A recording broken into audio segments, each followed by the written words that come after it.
সেই মাগরিবের নামাজের পর থেকেই বাড়ির আঙ্গিনায় বসে আকাশ পর্যবেক্ষণ করছি। অনন্ত অসীম আকাশে আমাদের মহাবিশ্বটা সম্প্রসারিত হচ্ছে। অগণিত তারা, অগণিত তারা।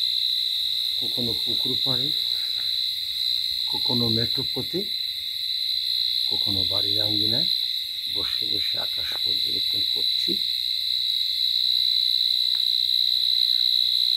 আমি বুঝলাম না, উত্তর থেকে দক্ষিণে একটির পর একটি,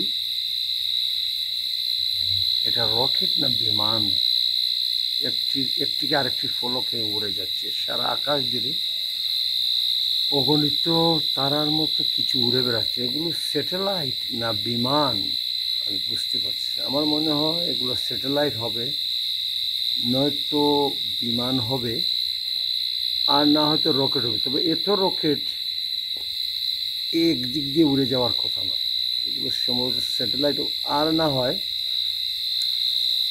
ইউএফও হবে, উড়ন্ত সসার হবে, এলিয়েন শিপ হবে। আমি জানি না। এত বড় আকাশ, কুটি কুটি কুটি কুটি কুটি কুটি, আনি অন্য রাখি দাও, কোটি কোটি কোটি কোটি গ্যালাক্সি, মানে ছায়াপথ, 10,000 কোটি ছায়াপথ নিয়ে আমাদের এই মহাবিশ্বটা। সেই সন্ধ্যারাত থেকে এক মনে আকাশ পর্যবেক্ষণ করছি। 1996 থেকে হঠাৎ করে মহাবিশ্ব নিয়ে আমার সম্পূর্ণ ধ্যান ধারণা বদলে যায়। তখন থেকে জানতে পারি আমাদের আকাশটা, এগুলো শুধু ছোটো ছোটো তারাই নেই, এগুলো এত বড় বড় বিশাল তারকা যে কয়েক লক্ষ কোটি পৃথিবী এক একটি তারকা গ্রাস করতে পারে। আর আকাশ পর্যবেক্ষণ অবস্থায়, গ্লাস দিলে না গো, আকাশ পর্যবেক্ষণ অবস্থায় ঘর থেকে নারিকেল পিঠার চা আর পানি নিয়ে আসা হলো। সুমাইয়া আমাকে দিয়ে গেল এসব। তো নারকেল পিঠা খেতে খেতে আর ঠান্ডা পানি খেতে খেতে আকাশ পর্যবেক্ষণ করব। মানে যখন বিদ্যুৎ নেই, আমাদের সবার উচিত ফ্রন্ট গার্ডেন অথবা ব্যাক গার্ডেনে চেয়ার নিয়ে, মাদুর নিয়ে বসে পড়া এবং আকাশ পর্যবেক্ষণ করা। গ্লাস আনছুনি, আকাশ পর্যবেক্ষণ করা এবং রহস্যময় মহাবিশ্বে ডুব দেওয়া। অনন্ত অসীম মহাশূন্যে আমাদের রহস্যময় মহাবিশ্বটা সম্প্রসারিত হচ্ছে। সুমাইয়া, তুমি কোন ক্লাসে পড়ো? হ্যাঁ, আকাশ সম্পর্কে তোমার কোনো ধারণা আসেনি? আফরুজি চাওসাই, তোমার কোনো ধারণা আসেনি আকাশ সম্পর্কে? কিতা কিতা তারা, কিতা ছোট ছোট তারা না, এক একটা বিশাল তারা। জানো নি, এক একটা তারায় কোটি কোটি পৃথিবী খাই ফেলে দিতে পারবো।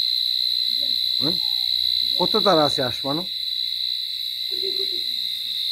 আর কোটি কোটি তারকা মিললে কিত হয় এক একটা গ্যালাক্সি। বাংলায় তার কিতা কয়? ছায়া পড়ছো না, ছায়াপথ। কোটি কোটি তারকা মিললে এক একটা ছায়াপথ হয়। সন্ধ্যার পরে যে সময় কারেন্ট থাকতো না, বাইরে তোমার চেয়ার নিয়ে বইও আর আল্লাহর সৃষ্টি জগৎ দেখবা আর সুবহান আল্লাহ পড়বার, মহাবিশ্বে কথা চিন্তা করবা। দেখো তো আসমানে যদি তাকাও, বড় চিনি ছাড়া চা দিছ নি, বড় থ্যাংক ইউ চা দেওয়ার লাগে। আর ঠান্ডা পানিটা আলোচেন। আমার বাগ্নি সুমাইয়া আমার সঙ্গে মহাবিশ্ব পর্যবেক্ষণে যোগ দিয়েছে। আসলে মহাবিশ্ব না তো, মহাবিশ্বের একটি খুব ক্ষুদ্র অংশ আমরা পর্যবেক্ষণ করছি। নারিকেল গাছের ফাঁক দিয়ে আম গাছ, জাম গাছ, কাঁঠাল গাছ, ঘরের ছাদের উপর দিয়ে আমরা ফল গাছ, এসবের উপর দিয়ে আমরা ফাঁক দিয়ে আমরা মহাবিশ্ব পর্যবেক্ষণ করছি। ঘাটে বসে ও মহাকাশ পর্যবেক্ষণ করা। এখন আমি একটা গ্লাস পানি খাবো। দাও তো কেন, ঠান্ডা নেই, একবার ফ্রিজটি ঠান্ডা নেই না গো, তো ঠান্ডা নেই, আর ও বেশি ঠান্ডা নয়। আজকে লাউয়াছড়া ন্যাশনাল পার্কে গেলাম, প্রায় 5-6 মাইল হাঁটলাম। তারপরে বানুগাছ গেলাম। বানুগাছ গিয়া একেবারে দেশি একটা একেবারে রাস্তার হোটেলে দেশি খাবার খেলাম, খুবই মজার এবং তার ভালো রেকমেন্ডেশন আছে, খুব মজা হয়। 4জনে খাইছি মাত্র 600 টাকা খানি। দেখো তো তোমার বই আকাশ সম্পর্কে, মহাবিশ্ব সম্পর্কে, পৃথিবী সম্পর্কে কিতা আছে দেখি 2-4টা কথা বলবেন।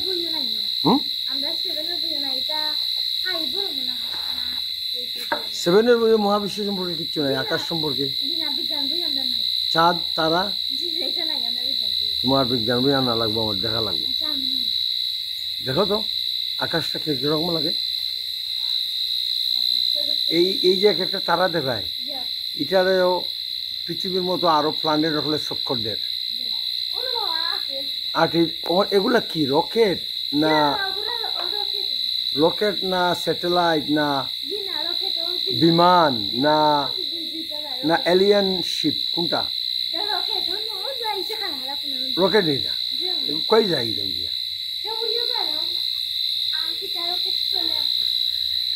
খুব সুন্দর লাগে না। Alien sheep বুঝুনি? এলিয়ান ওই যে আসমানও হয়তো মাইসে চিন্তা করা উন্নত ধরনের কোনো প্রাণী আছে, কারণ এই মহাবিশ্ব তো শুধু আমরা একা না, মহাবিশ্বে আরো অনেক ধরনের উন্নত জীব আছে, হয়তো আল্লাহ সৃষ্টি করেছেন একই সিস্টেমে, আলো পানি বাতাস দিয়ে। কই আরো গেলে কিন্তু এটা কি দাও, ও রকেট, ওটা রকেট নেই, উড়ে যার না, এটা রকেট নাই। এখন আমি চা খাবো, চাটা ঠান্ডাই যার নারিকেল পিঠা দিয়ে। এশার আজান পড়ে যাচ্ছে, এশার আজানের বিরতিতে চলে যাব। এশার আজান পরে আবার মহাকাশ পর্যবেক্ষণে নামবো।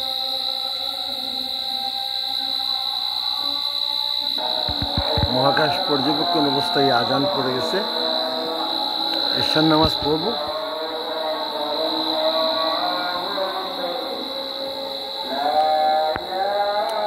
আজকে 13 অক্টোবর।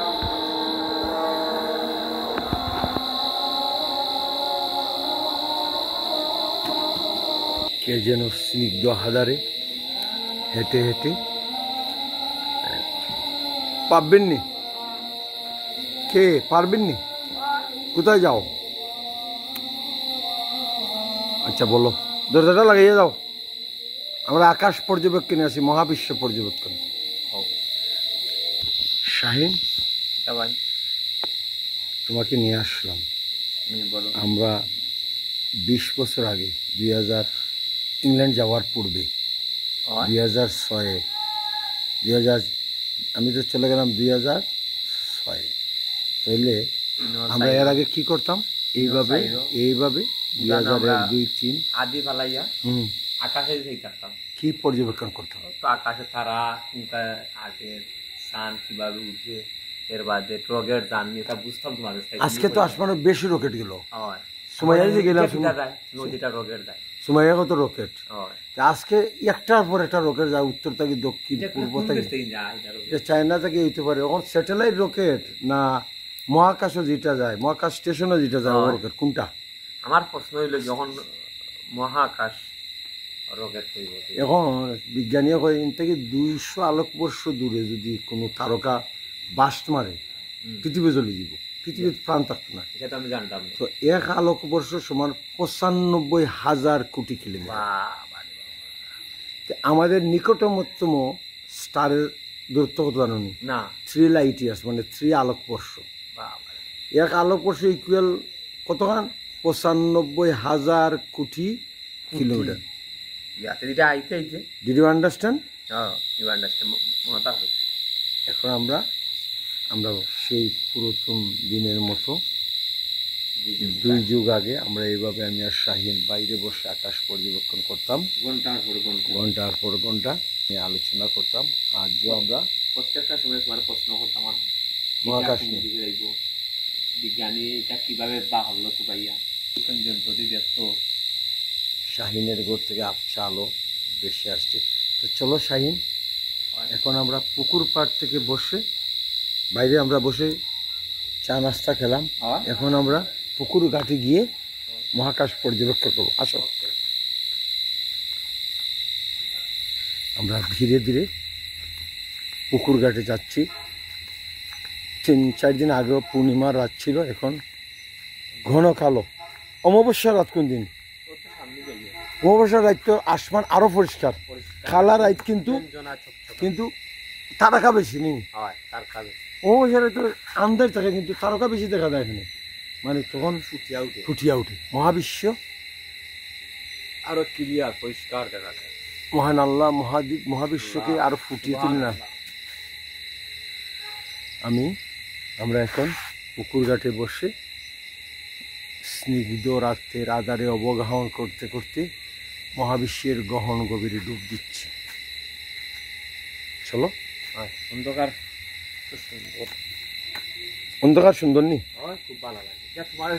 স্নিগ্ধ আধারে হাঁটতে হাঁটতে আমরা এখন মেট্রো পথে যাব। এই দিক থেকে মহাবিশ্বটা দেখা যাইব না, এটা পরিবেশ।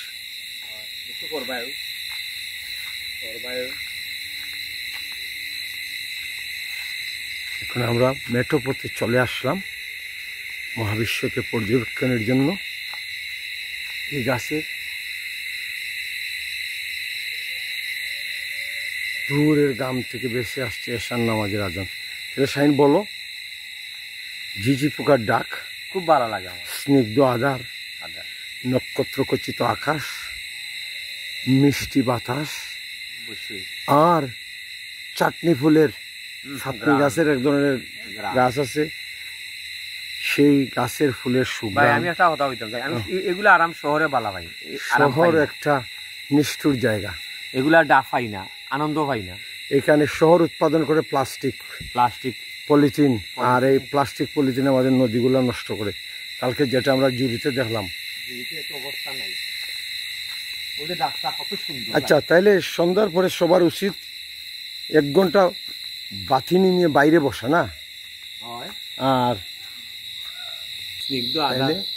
এই যে আধারে রাখা পৃথিবী, আমরা তো এই পথে হাঁটতাম না। আচ্ছা, আর একটা কথা, আমাদের মেহেদি ভাতিজার ঘাটে আমরা বসতাম, রূপবাই সাহেবকে নিয়ে, মনে আছে? মধ্যরাত পর্যন্ত আমরা কফি থাকতো, চা থাকতো, আর মধ্যরাত পর্যন্ত আমরা কি করতাম? আকাশ পর্যবেক্ষণ। ভাইসা আমরা লোকের রাত 10টা আরও যে গিয়ে আকাশ পর্যবেক্ষণ। ইস, এই ঘাটে চলে আসলাম, যেই ঘাটে আমরা পুরাতন ঘাট, মেহেদিদের ঘাট। এই ঘাটে বাড়ির দক্ষিণ দিকে পুরাতন পুকুর ঘাটে, সাংবাদন ঘাটে বসে আমরা মধ্যরাত পর্যন্ত, সেই সন্ধ্যা থেকে এশার নামাজ থেকে রাত 10টা-11টা পর্যন্ত আমরা কি করতাম?